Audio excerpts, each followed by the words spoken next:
Days away from the start of the NBA season, and you know what that means. The Jump's previously on segments are back. It's like when your favorite TV show returns from hiatus, but catch up on everything that's happened since the last time you saw them. So now, it is time for Previously on the Golden State Warriors. Ibaka trying to stay with Durant, knocks it away, and Durant slipping. And Durant grabbing that right leg. I'm just devastated for Kevin. Thompson grabs his left knee, writhing in pain. An NBA championship on the line. The Curry puts up a three. Won't go. We the North are now we the champions. What I've witnessed over the last 5 years is just an incredible combination of talent and character and commitment to each other.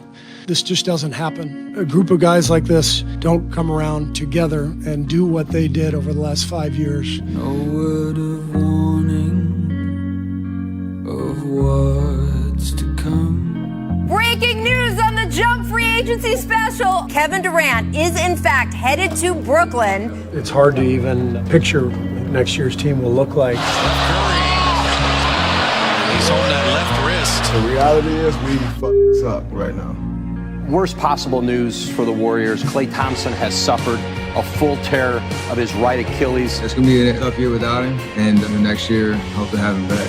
The Golden State Warriors select James Wiseman. I'm truly ready. I'm just going there and just learn as much as possible under vets, stay humble, and just work hard every day and just win. I'm really excited to get out there and just compete again. Understanding what we're trying to accomplish on both ends of the floor. That's kind of the beauty of this year. I think we're going to continue to get better.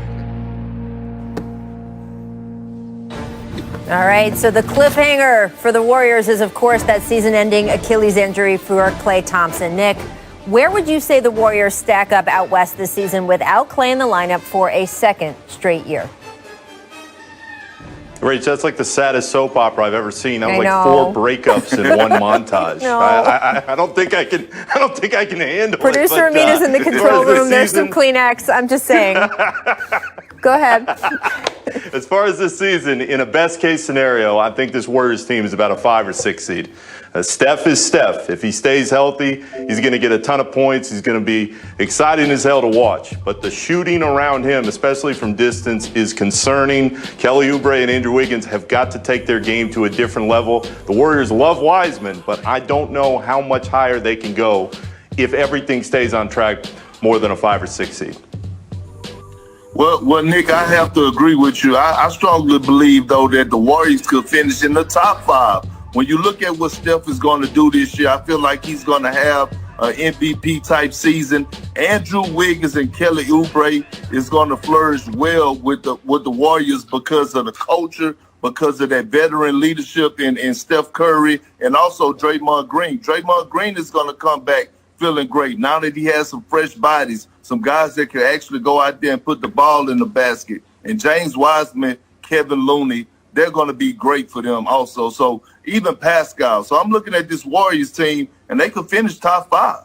Well, look, this is the team that I think has confounded experts the most. I've seen predictions of them being not even just out of the top 8, being out of the play-in bracket. And I've seen people like yourself, Perk, pick them as top 5. So we will have to see. That's why they played the games, as our friend Herm says. The plot twist for Golden State, of course, the addition of James Wiseman. They drafted 2nd overall just a few weeks ago. Perk, how much do you expect him to be able to contribute in year 1? He's going to contribute a lot. One, he's already NBA ready, in my opinion, Rachel. Yes, I haven't seen him play, but from him being around Mike Miller and Penny Hardaway, now he's able to come into an organization that has a great culture, that has a great coaches in Ron Adams, Steve Kerr, Mike Brown. And then then he's able to learn from a Draymond Green, who has one of the highest basketball IQs in the game today. I think the sky's the limit for him, and he's going to contribute, and he's going to help the Warriors this season. Rach, Perk is right, and here's why. Steve Kerr and Bob Myers are going out of their way to try and soften the expectations. They want James Wiseman to progress at his own pace. In the last few days, Steph and Draymond come on these Zoom calls, and they go, Oh, this dude is for real. He is a monster. They don't talk like that about guys they don't think can be great. They believe Wiseman can be great right away, and the Warriors are expecting really big things from him this season. Yeah, I really love this pick for them. I didn't think it was gee, I guess we have to. We can't trade the pick. I guess we'll pick him. I was talking on draft night. I think this is a good move for them. And who knows, in a couple of years, you guys could all be playing this tape. I could end up being totally wrong, but I like it. I am hopeful for what he can do there with Golden State. And I think it's a great example, too, of the organization really making a difference in what this kid's development can be. All right, so we can put up the schedule. We want to tell Warriors fans what they need to binge watch this season. We got the first half so far, and we are all pumped for their Christmas Day showdown with the Bucks on ABC.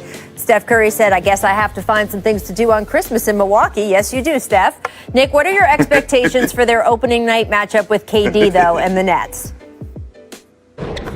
There is going to be a lot of emotion. It's going to be tough for both sides because of what transpired at the end. But, Rach, I'd say this. In covering that team and being around Steph and Draymond the last year and a half, always, there was a ton of respect for KD. And it didn't end the way anybody wanted it to, but there is genuine love between all those guys and Klay because they know what they accomplished. So it is kind of weird after seeing the breakup. You're looking on the other side. You fit better there. But in the end, I think all these guys have an appreciation of what they accomplished, and you'll see that in how they speak to each other after that game. Mm-hmm. I agree with you, Nick, but I expect a competitive game. I expect Kevin Durant and Draymond Green to be talking noise, and I expect Steph Curry to go off. I expect Kevin Durant to have a great game. I expect a lot of chitter-chatter. All that soft stuff that's over with now, Nick. They're going to go out and compete against each other. It's not no more that friendly stuff no more. The respect there, but I feel like KD has something to prove to the Warriors. Steph has something to prove to KD. Draymond Green has something to prove to KD. Hey, I'm waiting on this game. I agree it's going to be competitive. And we know Kyrie. how these. And Kyrie. We know Kyrie's the cayenne pepper and everything. We know how these guys are on the court. So, of course, it's going to be a tough competitive game. But I do think it is important to remember how things ended with Kevin and the Warriors is so different from how they ended with the Oklahoma City Thunder. Steph Curry was on an international trip, stopped in New York to spend time with Kevin on the day that Kevin announced he was joining another team. That is how that transition happened. You are not going to get the same thing on this opening night that we did when, say, Russell Westbrook walked into the arena, right? Remember in Oakland with the little thing on, the photo vest, the whole nine. So we're not going to get that with this game, but I do agree, Perk. We will see plenty of action on the court. All right, finally, spoiler alert time. Caesars William Hill giving the Warriors the 5th best odds of winning the West. So, Perk, that's more in your line. What are your predictions for their regular season? Forget the playoffs. What do you think the regular season is going to be like, especially in that deep Western Conference? Well, I think it's going to be great for the Warriors. I think they're going to finish top 5, like I said. They're going to be right in the thick of things. And what's going to happen is they're going to get past the first round. And I think this Warriors team could possibly make enough noise where they could make it to the conference finals. Don't save the video, I said. We'll put it next to my James Wiseman video, Perk. Perk. Our conference finals. That would be the day. As great as Steph and Draymond are, if this team's going to the conference finals, you and I are going right to Las Vegas, and we're going to make a lot more bets because I don't know if they have the talent built up around Steph and Draymond as motivated as they're going to be to get back to that level this season. Well, that's called bold predictions. That's what it says on the bottom of the screen, Nick. So I'm all for Perk's bold predictions. All right, stick with us through this break. Rach, Draymond, though. Draymond is it. This is his year. He's going to show out.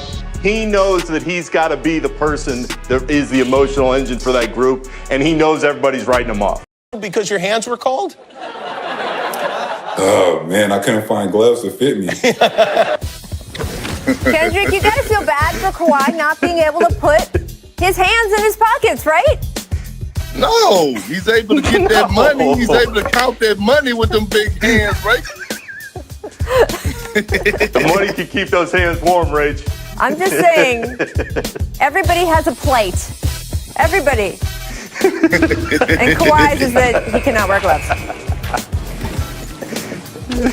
It's remarkable. Shout out to Jimmy Kimmel, by the way, because that is the most unlikely talk show booking I have ever heard of. I am impressed.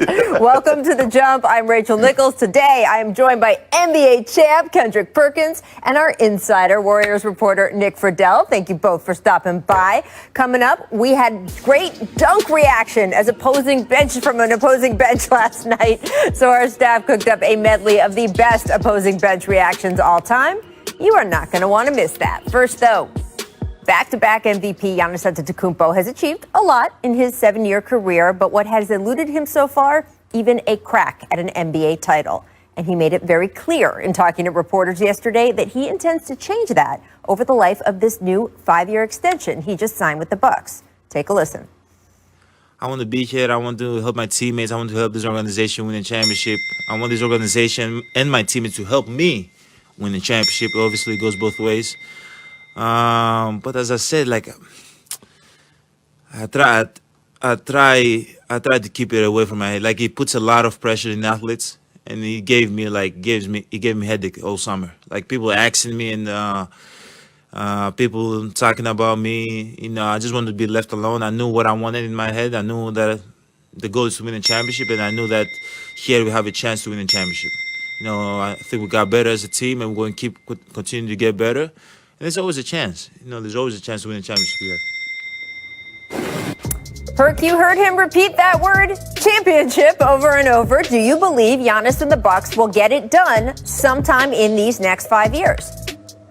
Yes, I do. Look, I think Giannis keeps getting better every year, Rachel, and he's going to keep getting better. And right now, with Giannis re-signing in Milwaukee, I truly believe that it is eye candy to other free agents that are going to become free agents in the offseason, and they're going to want to come play with Giannis. It's not necessarily moving to Milwaukee, but they're going to want to come to play with Giannis because they feel like they could win a championship if they're alongside of him.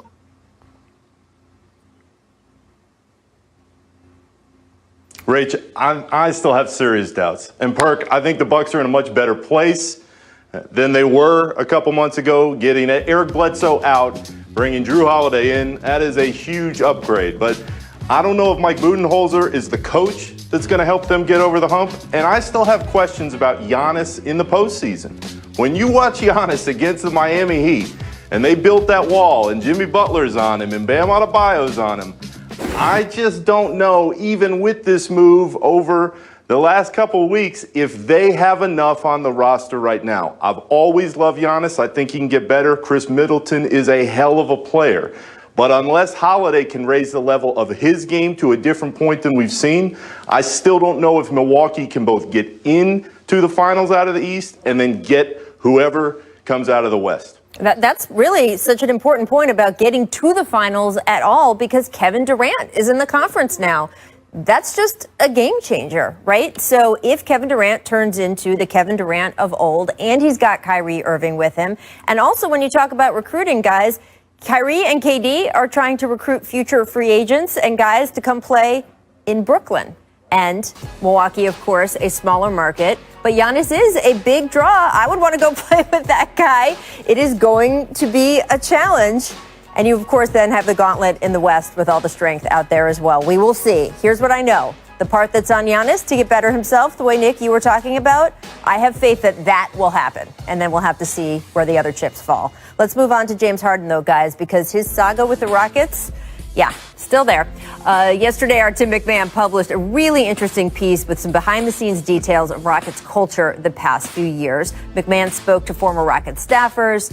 And look, none of this is a big shock, right? A former Rockets assistant coach said of Harden, quote, "We knew who the boss of the organization was. That's just part of the deal was when you go to Houston. The players, coaches, GM, owner all know." The same assistant also said, quote, "I don't blame James. I blame the organization. It's not his fault. He did what they allowed him to do." A member of last season's coaching staff added this: "If they have multiple days off, everybody knows James is going to fly somewhere else and party. But he's then going to come back and have a 50-point triple-double, so they're okay with it." Perk, we know superstars in this league granted a certain amount of leeway. But how much is too much for an organization to allow? Well, here's the thing, Rachel, is that James Harden is grown. Last time I checked, he's a grown man. So just because they gave him, those type of superstar privileges, that don't mean it was the Rockets' fault. This is done all around the league when superstars get privileges. It's James' fault that he abuses the privileges and goes above and beyond. What was the Rockets supposed to do?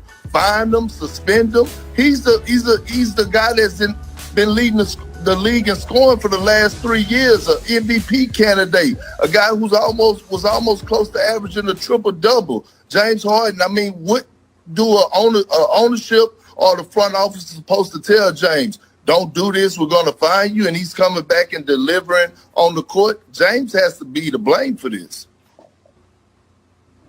Perk, you played on a lot of different teams with a lot of different stars. Is what James Harden was asking for that much different than what other stars around the league get away with on a regular basis? Well, I'll repeat your question again, Nick. I'm sorry. Is what Harden was asking for and what he was doing in Houston, is that much different than what all kinds of stars around the league do on a regular basis? No, it's not that much difference. I know a lot of stars that ask for, certain players or ask for certain demands in the organization. Right now, we just started off showing Kawhi Leonard. Last time I checked, he's taking a helicopter to San Diego every day after practice. He's late for team playing. So, it comes with being $100 million player. I think that's the key, though, and you said it earlier, Perk. It's what you do with those privileges, right? Yes. Because it is a back and forth. And by the way, James Harden is far from the first person to be in this situation. Let's go back to the Jordan rules and Michael Jordan, right? Or on this show when Grant Hill came on with Tracy McGrady and had to inform him of the dinner he had been at with Tim Duncan and Doc Rivers when they were both playing in Orlando, where Tim asked if his fiancée, now wife, could come on the team plane, and Doc, trying to hold the line on special privileges, said no. And Tim Duncan didn't end up in Orlando with those guys. And T-Mac and Grant were just out of their head years later that it didn't happen. They were like, let her on the damn plane. So obviously, we have seen this for decades. The issue, though, is what you do with those superstar privileges and how each player who gets them uses his judgment on whether it hurts or helps the team. And by the way, it's a sliding scale, and there's a lot of wiggle room there. But a great example in Tim McMahon's story was Russell Westbrook, who had those same exact privileges, right, in Oklahoma City. That entire organization was built around him. But being built around Russ means that you were built around his need for everything to be organized, everything to be on time. Russ loves things a very particular, certain, steady way. So that was actually good for the organization. Well, he then got to Houston, and it was the opposite with James Harden. Tim McMahon details the late planes, late practices, and that was one of the reasons that Russ wanted a trade. So it is a sliding scale. It happens in every team across the years. But it didn't work out in Houston, and they are bearing the fruit of that now. All right, guys, before we go to break, I do want to take a quick second to mention that today, the NBA Foundation announced a total of $2 million in inaugural grants that will drive economic empowerment in Black communities through employment and career advancement. 7 organizations, including this great program, the Knowledge House, have been selected as the recipients of the first grants from the foundation. Kudos to the foundation and a very important step toward equality. Also coming up later on this show, after Gordon Hayward was injured again yesterday. From the limousine riding, jet flying, Rolex wearing, diamond ring wearing, kiss stealing, wheeling dealing, son of a gun, Ric Flair. Woo! Woo! Miss Energy, Lakers, Suns. Shout it if you got it. Suns out and running, but LeBron, he thinks about going for the chase down block, and then I guess he realized these games don't count, Perk. Preseason LeBron, right? Yeah, he had to remember this is year 18. I'm 36 years old. Although he wanted to go get Jay Crowder's shot, he had to give himself a friendly reminder. It's like, let's not get cute. Rach, this isn't the finals. This is not the finals. Save those legs. Run. Make buckets. Bol played 6 minutes last night and got up 7 shots. He finished with 10 points. Shut off a little range like his dad. Those Washington Bullets days. Nick, excuse me while I opine over here. Is this the year of Bol? Yeah, let's go, Bol. You saw it in Oregon. You've got some time to progress in the bubble. I believe in it. I think he can help him this year. I believe he's going to help him this year. That's the reason that they didn't re-sign Jeremy Grant or Plumlee. They knew Bo was coming through, and he's bringing that smoke. Would love to see him get a little more to do this year. All right, Miss Finishing. Get it? Because Finland? Yeah, no, all right. Lauri Markkanen trying to pack it up over the defender, comes up short. Oh, no. Perk, does Lauri need to relax a little bit here? Oh, I love it. I love it. This is setting the tone for the preseason, setting the tone for the season. I love it for this young Bulls club. Rach, this is a sign of things to come this year for the Bulls. It's going to be a rough ride. It's going to be a rough ride this year. Make weight room. Let's stay with Bulls Thunder. Daniel Gafford dropping the shoulder, moves the defender, and then he packs it. Now check out the bench. Little subtle reaction there for the opponent. Well, yeah, okay, he's not on our team. Okay. Nick, you excited about this young man? Rach, any Bulls highlight is a good thing. So, yeah. Let it happen. Let it happen for Gafford now. Nick, you are never going to be allowed home in Chicago anymore. Your family will not take you back. That's what you call daddy ball right there. There's a long list of people that won't let me in, Rach. That's true. Actually, that is true. That's true. It's not exclusive. All right, time to run it back to the best opposing bench reactions ever. You know when you're not supposed to cheer, but you got to cheer. 2001, Vince Carter windmills at home against the Clips. You gotta give your props for that. Whew. I feel like Vince Carter invented the windmill. Like, he used to do it on the regular so much. It felt like he invented it. 2012, Gerald Green skying. Look at that. That's when you know. That's when you know. When everybody's going crazy on both benches and trying to hide it, that's when you know you've done something 91, right. Michael Jordan puts it in reverse. Now, he did that a lot to opposing benches. I'm not even going to blame anyone. Right? If you're the Nets, what are you supposed to do? You know, we had a rule, though, Rachel. We couldn't give that type of action when I was on the Celtics if it was an opponent that did that. People do. Gerald Henderson here going up and over Dwight Howard, and even the Lakers. Yeah. There you go. And 1985, Larry Legend dropping 60 against Atlanta, and the Hawks bench was just going crazy the whole time. Over and over through this game. I guess it's Larry Bird. Look at those shot attempts, though. I remember watching this one on video. I remember watching the celebration on the video, and I thought, if Larry Bird is good enough to make an opposing team go crazy, then he really is one of the all-time greats. So I'm glad you finally are giving Larry Bird his due, Nick. Thank you for recognizing one of the greatest ever to play. The stamp of approval. Exactly. All right, let's switch gears to the Hornets because yesterday the team announced Gordon Hayward suffered a broken finger on his shooting hand in a preseason game. Now, the good news is that Charlotte considers him to be day-to-day. Doesn't seem like a long-term injury, but Perk, should the Hornets regret that 4-year, $120 million contract at all? I mean, Hayward is dealing with another injury here. How much should that worry them? Yeah, they should regret it. They should have regretted it before the injury. Look, listen, I was not a fan of them signing Gordon Hayward, an injury-prone guy that's on the back end of his career, to $100+ million. I think what the Hornets have to do is that they have to move in the right direction by continuing to draft well, continue to hire and player developing guys on their coaching staff, and just build a franchise through the draft. By the way, they had someone that they could have signed to max money, but they chose to let him walk, and Kemba Walker go to the Boston Celtics. So even before Gordon Hayward got hurt with his finger injury, I was not a fan of this signing. Rach, how many different ways can we say this was horrible. from the second that it was signed, this was horrible. The Hornets got too competitive. They thought, all these teams are going to sign Gordon Hayward. We better up our offer. We better make it happen. And then everything stopped, and they went, oh, no, he picked us for that kind of money? Okay. Yikes. That deal is not going to be looking good in a couple of years. Right, but here's not my at all. devil's advocate approach here. I mean, you can only sign who you can sign. They have to spend the money somewhere, right? And they have not been a free agent destination.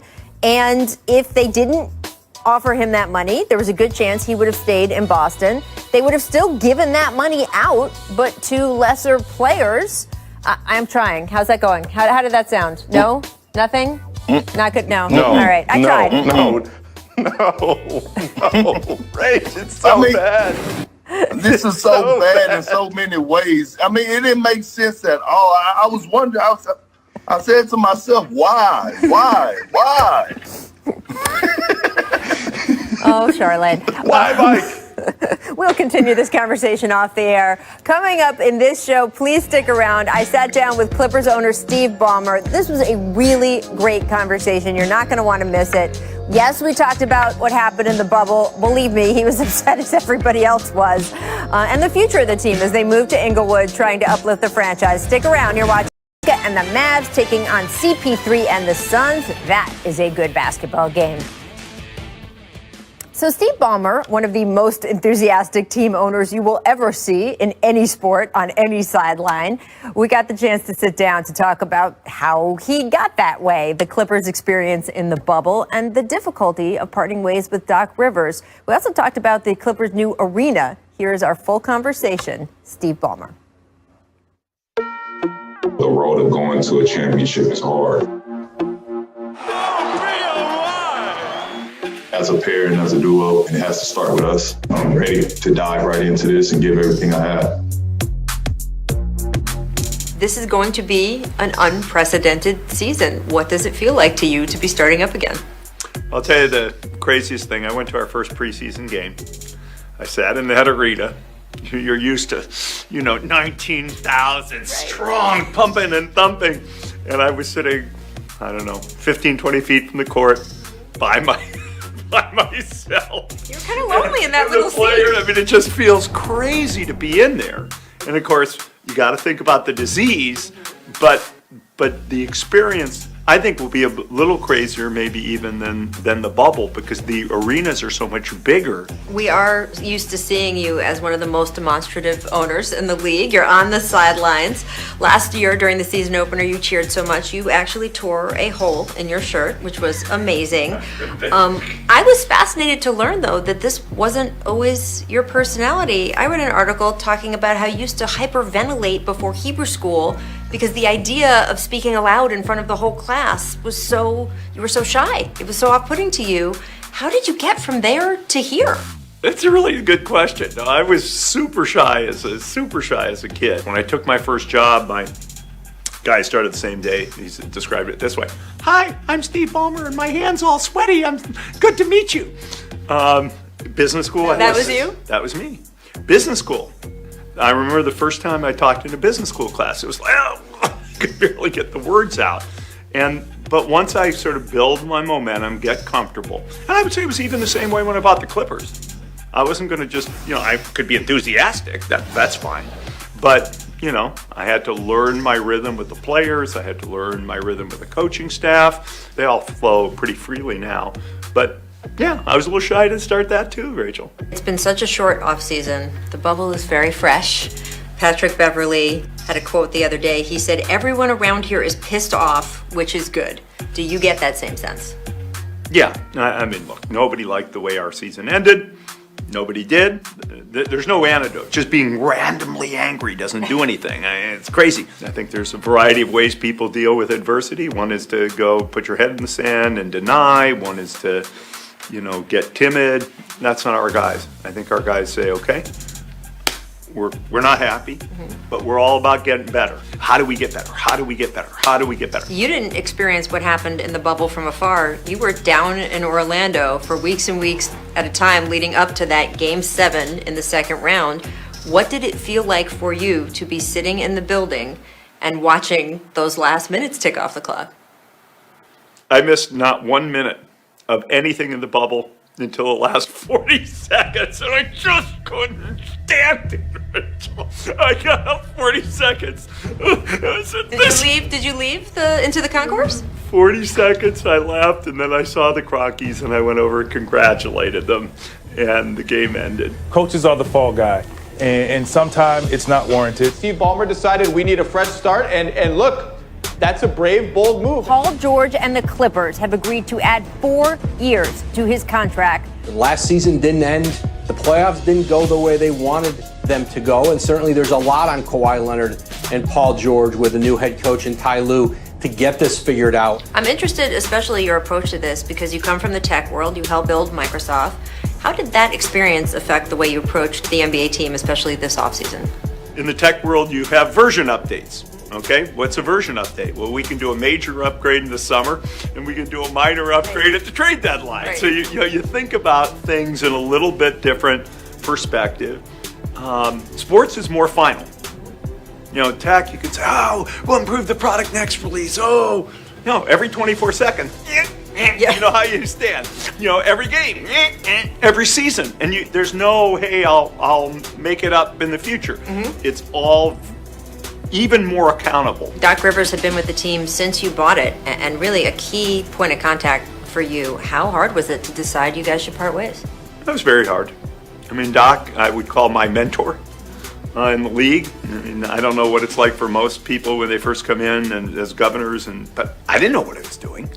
I learned more from Doc than I did from anybody else, and I really appreciate his mentorship. But it was time. It was time to try something a little bit different.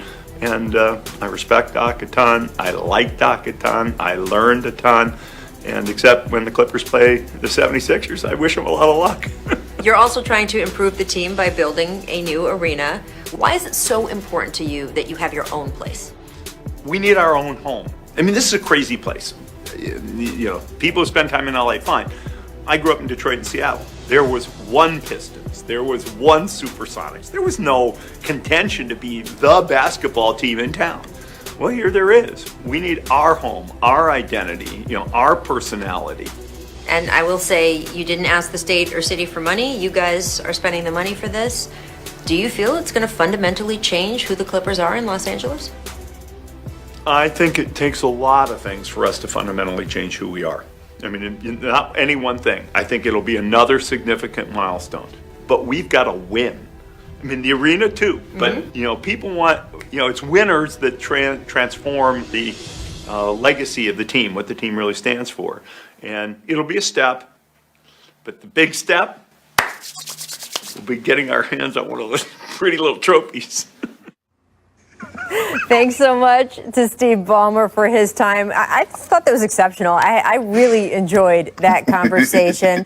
And Perk, I love the accountability that he took, right? He was like, no, the arena's going to be nice. It's all good. Contracts are nice. We have to win. Do you think that he's right, that winning a title can change the perception of the Clippers overall? Do you think it's really the only way that can happen? Absolutely. Look, LA and Boston are similar. They're not selling for the conference titles or 60-win seasons.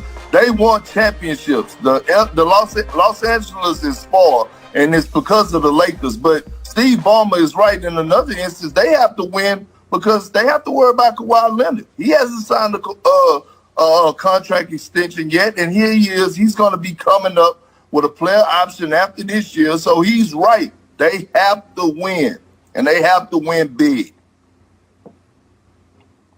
Rich, first of all, the interview was great, but watching Ballmer try to stay calm is like watching Tibbs try not to run like a maniac up the floor and keep his mask on. I miss a world where Ballmer is screaming like a maniac and telling you the Clippers are fantastic, and when Tibbs is flying F-bombs all over the place. So that will make me feel like the league is back. Right. But more to the point of the question, absolutely the Clippers have to win a title. It's the only way they can change the narrative. They've got the talent on the roster. Ty Lue has won before. They have the pieces. I just don't know if they're better off right now than they were a year ago, because I feel like everything was lined up for them to win right away. And now everything's a little shuffled. I understand why they made the move, but I'm not buying them being able to get to the top this season. Well, we'll see, right? I mean, the Heat certainly were not expected to get to the NBA Finals. That's the best thing about this sport.